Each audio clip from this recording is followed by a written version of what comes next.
Hi everyone, today let's solve a question called reverse linked list 2. So this question we want to reverse a part of the linked list bounded by this left boundary and right boundary and keep the rest of the linked list unchanged. So this question is basically very similar to a previous question called reverse linked list. But the previous question we want to reverse the entire linked list. For example, if we reverse 1, 2, 3, 4, 5, we get 5, 4, 3, 2, 1. But here we only want to reverse a portion of the linked list. For example, we select 2, 3, 4. You reverse it, it will become 4, 3, 2. Then we connect the reverse portion to the rest of the linked list. It will become 1, 4, 3, 2, 5. Okay, I think the problem description is quite straightforward. Now let's think about how to solve this problem. So if you have watched my previous linked list video, you will understand I would prefer to write the code first before recording this video, and then I will explain the coding part with graph drawing line by line. Okay, so let me show the code first and write the linked list on the other side. So this is the entire coding part, and let's reduce example 1. So example 1, remember we have left 2, and right is 4, right? And we have 5 nodes all the way starting from 1, then we have 2, then we have 3, 4, and 5. From my proof join here. The first thing to check the corner cases, but here we have finals, so I think no need to check these corner cases. But the next thing to set a dummy and pre at the location before the head, right? So let me write here. So let's say dummy use D, right? Because we don't need the later, and then we'll set pre here before the head. Okay, once finished that, next thing to do is move to portion start. So here we want to move left -1 step for pre. Why do we do that? Because you see, if we move pre by left step, it will be exactly at the beginning of this reverse portion, and it will not be pre but be current, right?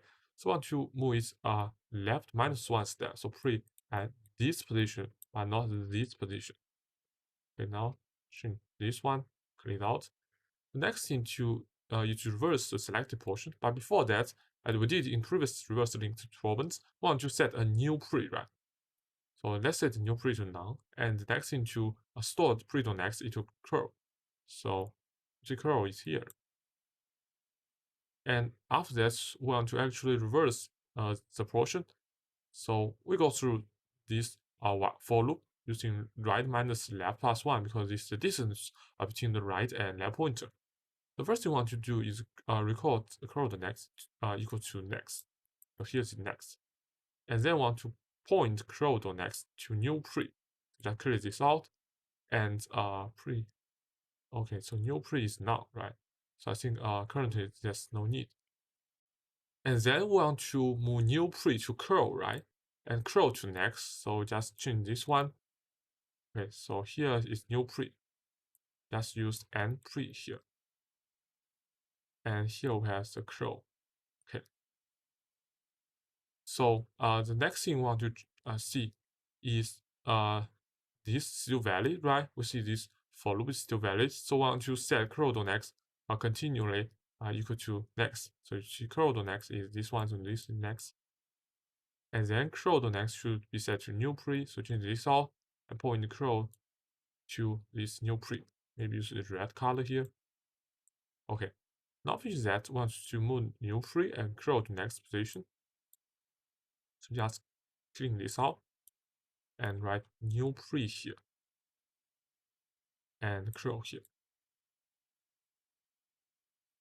Okay, then want to see, okay, this for loop is still valid, right? Because we have one more step to do.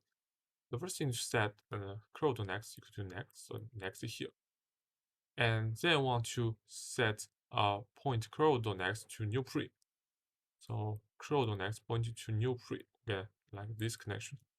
And finally want to move new pre to curl and curl to next. So new pre is here, and curl is here.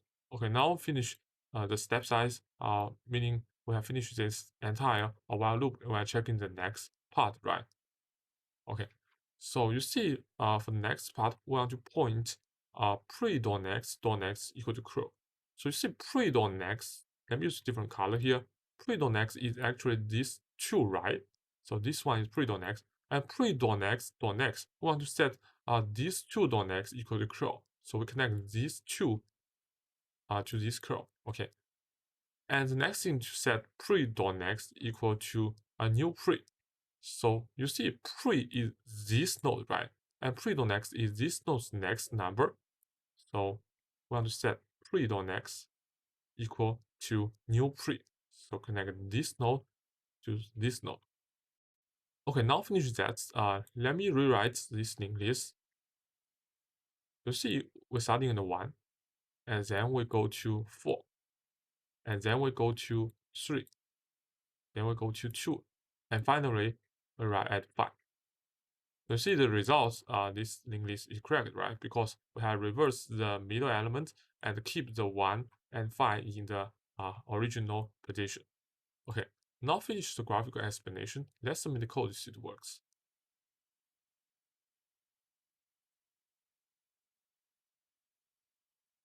Okay, so the time capacity memory usage of this solution is quite efficient, right? And I think the coding part, although a little bit long, is very easy to understand. I hope this video is helpful for you, and if so, please like this video and subscribe to my channel. Thank you.